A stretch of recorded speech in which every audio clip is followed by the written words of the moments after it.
धर के हो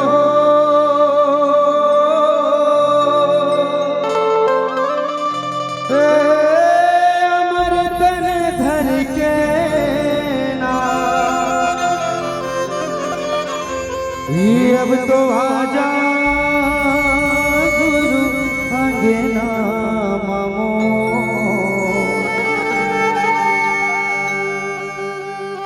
ये अमर तन धर के ना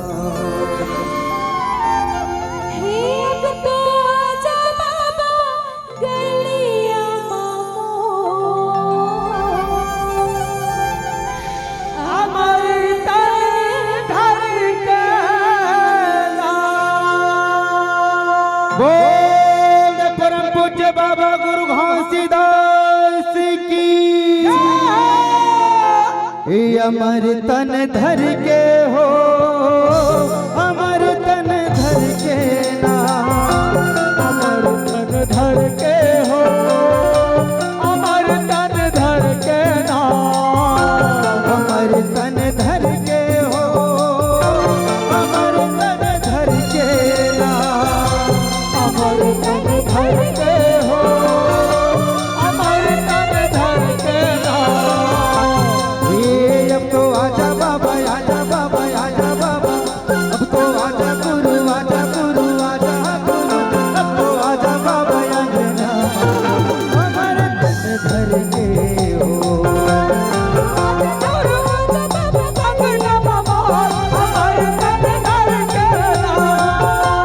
अमर तन धर के हो अमर तन धर के ना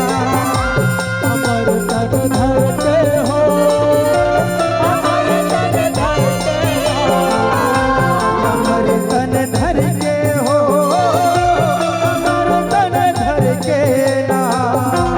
अमर तन धर के हो अमर तन धर के ना अब तो आजा बाबा आजा बाबा आजा बाबा आजा गुरु आजा गुरु आजा गुरु तो आजा बाबा अंगना अमर तन धर के हो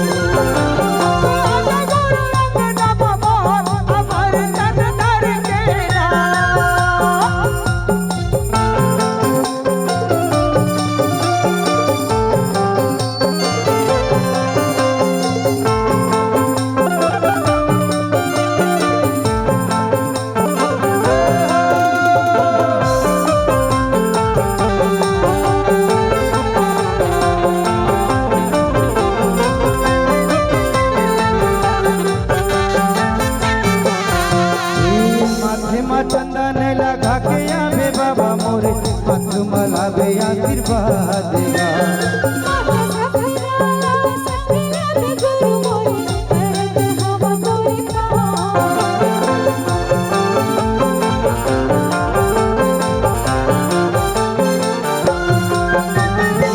माथे में चंदन लगा के आवे बाबा मोरे हाथ मलावे आशीर्वाद देगा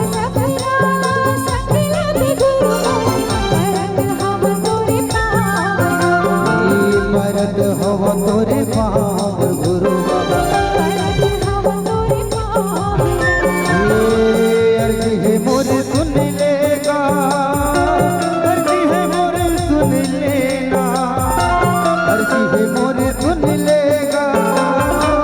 अर्जी है मोरे सुन लेना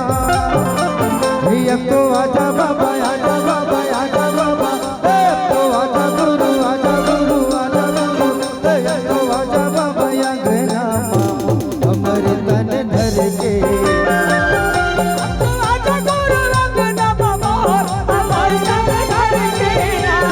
अब तो आजा बाबा अंगना मामो अमर तन धर के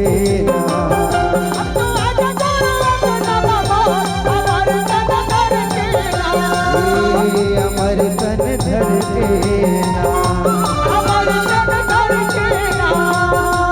अमर तन धर के अमर तन धर के